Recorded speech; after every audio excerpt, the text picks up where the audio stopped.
Hello दोस्तों, नमस्कार। स्वागत है आपका बहुत बहुत मेरे YouTube channel teaching with Mukesh में। और इस वीडियो में हम करने जा रहे हैं एक शॉर्ट एनालिसिस। जैसा कि आपको पता है DSSB PGT के एग्ज़ाम चल रहे हैं और कुछ एग्ज़ाम अभी होने वाले हैं। तो जिन बच्चों के भी एग्ज़ाम, जिन कैंडिडेट्स के एग्ज़ाम अभी आने वाली शिफ्ट्स में हैं, उनके लिए यहाँ पे इम्पॉर्टेंट जो चीज़ें आपको पता होनी चाहिए उस बारे में जल्दी से एक हम जान लेते हैं उस बारे में, क्योंकि बहुत से जो बच्चे हैं वो ये गलती कर रहे हैं। ठीक है, तो मेरे कुछ परिचित थे, उनके एग्ज़ाम हुए हैं अभी पीजीटी के, तो उस बेसिस पे मैं यहाँ पर बता रहा हूँ आगे की जो इन्फॉर्मेशन है। तो देखिए, सबसे पहले तो जो कॉमन मिस्टेक्स है जो कैंडिडेट कर रहे हैं वो सबसे पहले क्या है। देखिए, एक है कि जो एडमिट कार्ड में जो दी गई इन्फॉर्मेशंस हैं, जो इंस्ट्रक्शन दे रखे हैं, उसको फॉलो नहीं कर रहे हैं। अभी देखिए, जो इंस्ट्रक्शन साफ साफ दिए गए हैं, एक तो कि आधी बाजू वाले हल्के कपड़े पहनने हैं आपने। ठीक है, तो भाई ये इसको वहाँ पर जो वहाँ पर जो इन्विजिलेटर्स हैं, जो यहाँ जो स्टाफ है वहाँ पर जहाँ पर एग्ज़ाम्स कंडक्ट करवाए जा रहे हैं, ठीक है, तो जैसा ये मैं आपको बताऊँ, ये जो मैं बता रहा हूँ बात, ये एक इयॉन डिजिटल जोन सेक्टर 62 जो नोएडा में है, उसके बेस पे मैं बता रहा हूँ। वहाँ पर जैसा हुआ है, जैसा मतलब वहाँ पे करवा रहे हैं, तो जो उसमें लिखा है ना, बिल्कुल एज़ इट इज़ फॉलो हो रहा है। अगर आपने शर्ट पहन ली, इसमें बटन्स वगैरह हैं, तो आपकी शर्ट वहीं पे उतरवा दी जाएगी। तो भाई आपने पहले से जाना है और जैसा इसमें लिखा है उस प्रकार के कपड़े पहन के चाहिए, तो आपको कोई प्रॉब्लम नहीं होगी। चप्पल, कम ऊँची एड़ी के सैंडल, जूते की अनुमति नहीं है, तो वास्तव में नहीं है। जूते वगैरह सब वहाँ पर साइड में उतरवा दिए जा रहे हैं। तो देखिए, वहाँ जाते हैं आप, खाली बहस करेंगे उन लोगों के साथ तो कोई फ़ायदा नहीं है। या ये काम जो है आपने करना ही है। देखिए, और इसके अलावा क्या है, ड्यूरिंग एग्ज़ाम बच्चे क्या हैं, बहुत ज़्यादा पैनिक हो जा रहे हैं। ठीक है, सेक्शन सबमिट कर देना, इसके बारे में थोड़ा जानते हैं। तो मेरी एक बात हुई थी एक स्टूडेंट से, तो हुआ ये था कि उसका शायद अभी पहला या कोई दूसरा एग्ज़ाम है, मतलब ये ऑनलाइन तरीके का एग्ज़ाम है। तो इसी सेंटर की बात कर रहे हैं, ये जो IDGZ सेक्टर 62 नोएडा में जो सेंटर है। अब उसको समझ में नहीं आया कि उसका जो पहला, जैसे आपके इसमें पहला पार्ट ए आता है, तो पार्ट ए में, ठीक है, पार्ट ए आता है, तो पार्ट ए में क्या है आपका, सबसे पहले रीजनिंग के क्वेश्चन आते हैं। ठीक है, अब रीजनिंग के क्वेश्चन आया और उसे समझ में नहीं आया कि क्या करना है, मतलब उसको समझ में ये नहीं आ रहा था कि मतलब वो रीजनिंग के क्वेश्चन अटैम्प्ट कर ले पहले या आगे बढ़ जाए। तो उसने क्या किया, वहाँ पर जो इन्विजिलेटर्स घूम रहे थे उनमें से किसी एक इन्विजिलेटर को बुलाया और बोला कि सर, मेरा यहाँ पर मुझे आगे की तरफ बढ़ना है। तो भाई वो बंदा जो इन्विजिलेटर आया, उसने क्या करा, डायरेक्टली बिना पढ़े उसको वहाँ पर सबमिट किया, वाला सेक्शन सबमिट किया, और उसका रीजनिंग का एक भी क्वेश्चन अटैम्प्ट नहीं हो पाया। ठीक है, अब थोड़ी गलती उस लड़की की भी रही है, जिसने खुद मतलब पढ़ने की भी ज़रूरत नहीं समझी। भाई आफ्टर ऑल PGT का एग्ज़ाम देने जा रहे हैं, आपको इंस्ट्रक्शन को बहुत केयरफुली पढ़ना चाहिए था। ठीक है, चलो, वो वहाँ पर पैनिक करके लड़की थोड़ा समझ नहीं पाई, तो जो इन्विजिलेटर आया था उसे कम से कम ये ध्यान देना चाहिए था कि इस बच्चे ने अभी तक एक भी रीजनिंग के क्वेश्चन अटैम्प्ट नहीं किए हैं, तो उसने सबमिट कैसे कर दिया। तो जब उसने सबमिट किया, तो सबमिट करने के बाद भाई लड़की हो गई बहुत पैनिक, और उसका पूरा जो एग्ज़ाम था वो चले गया पूरा बेकार। तो आपने ये काम नहीं करना है। आपको पता है कि भाई आपके सामने जो भी सेक्शन आएगा, तो पहले आपको उस पूरे सेक्शन को सॉल्व करना है। अगर आप उस सेक्शन को सबमिट करके अगले सेक्शन में बढ़ जाते हैं, ठीक है, सपोज जैसे आपके पास पहला रीजनिंग है, आपने रीजनिंग को सॉल्व किया, मान लिया आपने रीजनिंग के 15 क्वेश्चन के 5 क्वेश्चन आपने छोड़ दिए और आप बढ़ गए अगले सेक्शन पर, तो जो 5 क्वेश्चन यहाँ छोड़े हैं वो आप दोबारा अटैम्प्ट नहीं कर पाएंगे। ठीक है, तो आपने अपना टाइम मैनेज करके क्या करना है, पूरा जो रीजनिंग का, जैसे मान लो ये सेक्शन है, कोई भी सेक्शन आपके सामने आते हैं उसको पहले पूरा अटैम्प्ट करना है। ठीक है, और हाँ, तो ये एक गलती ये हो रही है कि टाइम मैनेजमेंट नहीं हो पा रहा बच्चों का। शुरू के जो सेक्शंस हैं उनमें बहुत ज़्यादा टाइम यहाँ पे दे दिया जा रहा है, जिससे क्या हो रहा है, बहुत से बच्चे ऐसे, मेरी बातचीत हुई थी बच्चों से, जो लास्ट तक भी नहीं पहुँच पाए, यानी कि जो अपना पेपर का लास्ट क्वेश्चन क्या था उनको ये पता ही नहीं है, कि उन्होंने बहुत सारा, लास्ट क्वेश्चन तो छोड़ो, लास्ट सेक्शन तक वो नहीं अटेम्प्ट कर पाए हैं, क्योंकि प्रॉपर टाइम मैनेज नहीं कर पाए हैं। अभी आपको बहुत लग रहा होगा कि 3 घंटे का एग्ज़ाम है, 180 मिनट मिल रहे हैं, लेकिन जब आप एग्ज़ाम देने जाते हैं और देते देते आपको बहुत टाइम यहाँ पे लग जाता है, तो लास्ट में आपके पास कुछ नहीं बचता। ठीक है, तो पहली गलती बच्चे टाइम मैनेज नहीं कर पा रहे हैं, और उसके बाद जो है क्वेश्चन को टाइम ना देना। देखिए, अब आपके सामने क्वेश्चन आता है, आपके सामने मान लीजिए रीजनिंग का ही हम देख लेते हैं कि रीजनिंग का सेक्शन आया। अब आपने इसमें से 15 क्वेश्चन कर लिए हैं, ठीक है, मतलब ठीक ठाक समय के अंदर ही में आपने ये 15 क्वेश्चन कर लीजिए। मान लीजिए आपने यहाँ पे 10 मिनट का समय लिया इन 15 क्वेश्चन को करने में। अब बचा आपके 5 क्वेश्चन, ठीक है।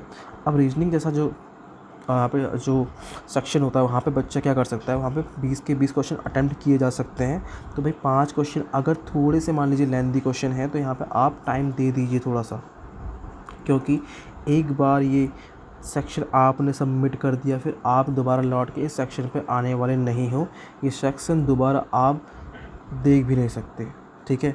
तो पता चला कि आगे आने वाले क्वेश्चन और ज़्यादा टफ निकले, तो आप उस चक्कर में इन क्वेश्चन को मत छोड़ना। ऐसे क्वेश्चन जहाँ आप थोड़ा टाइम लगाकर जिन क्वेश्चन को कर सकते हो, तो जहाँ पर टाइम लगा के क्वेश्चन कर सकते हो तो कर दो, क्योंकि आपको आगे आने वाले जो नेक्स्ट क्वेश्चन है आपको नहीं पता भाई वो किस लेवल की क्वेश्चन है, ठीक है।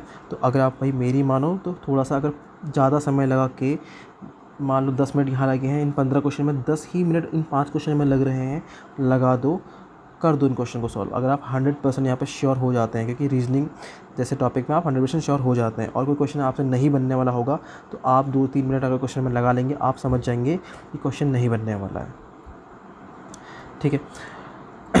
तो आगे होने वाले जो पीजीटी टीजीटी, खासकर पीजीटी के एग्ज़ाम की बात करें, तो उन कैंडिडेट्स के लिए तो एडवाइस क्या है, सबसे पहले बेसिक रिव्यू कर सकते हैं आप। जो मुझे जानकारी मिली है अभी तक की, बेसिक से क्वेश्चंस आ रहे हैं। जनरल पार्ट की बात कर रहा हूँ यहाँ पे, जैसे कि जो जीएस की बात करें यहाँ पे, तो जीएस में बहुत ज़्यादा हार्ड क्वेश्चन नहीं पूछ रहा है, बिल्कुल बेसिक बेसिक से क्वेश्चन आ रहे हैं। अगर आप चाहें अभी रिवाइज़ करने का, तो आप जैसे आप जो मेन जो आर्टिकल्स होते हैं वो पढ़ लीजिए, ठीक है, पार्ट्स लिख लीजिए।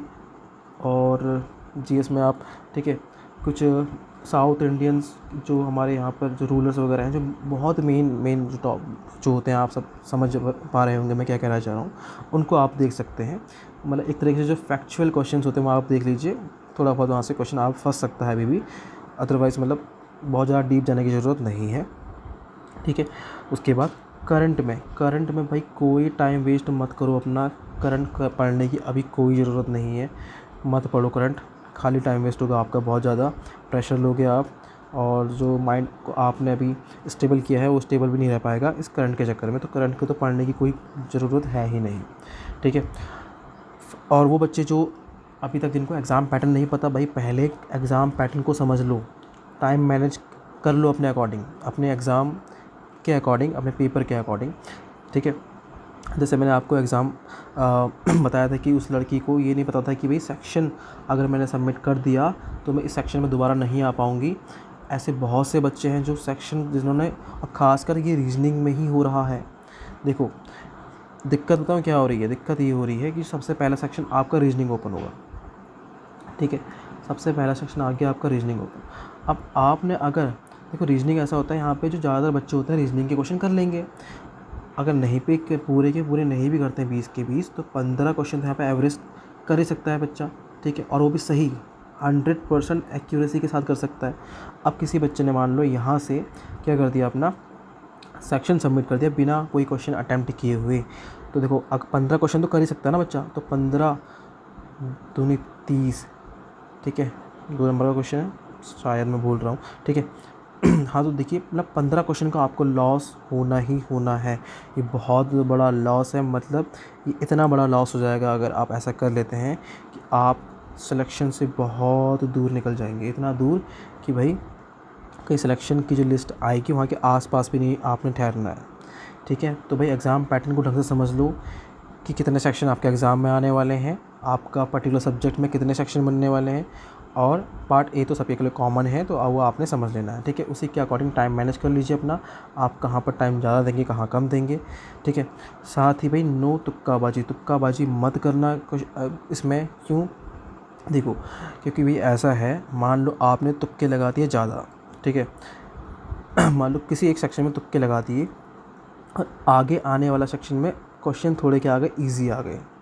ठीक है, तो भाई आपने क्या करा, आपने इजी क्वेश्चन सॉल्व कर लिए, आपने इजी क्वेश्चन क्या करे, सॉल्व करे, और यहाँ आपने लगाए थे क्या, यहाँ लगाए थे तुक्के। अब जो इजी क्वेश्चन आप जो करके नंबर ला सकते थे भाई, तुक्कों के चक्कर में वो नंबर भी आपके हाथों से छिन जाएंगे, क्योंकि आपने कुछ क्वेश्चन यहाँ सही कर दिए तो यहाँ पे क्वेश्चन गलत हो जाएंगे तुक्कों की वजह से, क्योंकि जो कि मोस्ट ऑफ द स्टूडेंट के साथ होता ही है। तो भाई आपका किए कराए हुए फिर जाएगा पानी।